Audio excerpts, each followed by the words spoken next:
5 katao naman po ang sugatan matapos na mawalan ng kontrol ang driver ng isang SUV sa UN Avenue po yan sa lungsod ng Maynila. Sasagutin ng driver ang lahat ng kanyang naperwisyo. Nagbabalik si Madeline Villar-Moratillo para sa balitang yan. Sugatan ng 5 katao matapos araruhin ng isang SUV ang ilang sasakyan sa kahabaan ng UN Avenue sa Maynila bago magtanghali kanina. Kwento ng may-ari ng SUV, kasasakay lang umano nila sa sasakyan at nang paanda rin ng driver, bigla na lamang umanong nag-wild at mabilis na umarangkada ito. Unang natumbok ang concrete barriers na ito sa UN Avenue bago bumaga sa pickup truck.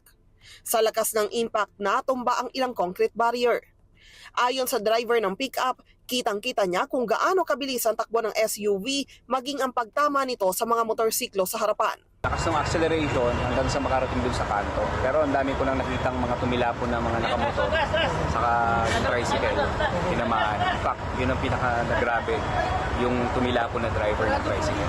Sa mga video na ito, makikita ang motorsiklo na ito na halos pumailalim sa SUV.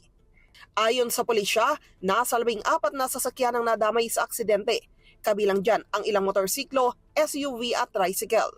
Tiniyak naman ng driver ng SUV na papanagutan nila ang pangyayari.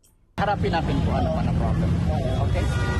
Saan naman tayo sa harapin. Madeline Villar-Moratillo para sa Mata ng Agila. Matatag, matapang, matapat. Maraming salamat sa inyo pong pagsubaybay sa Mata ng Agila Primetime. Para malaman ang matatag, matapang at matapat na mga balita, i-follow lamang at mag-subscribe sa AtNet25 TV.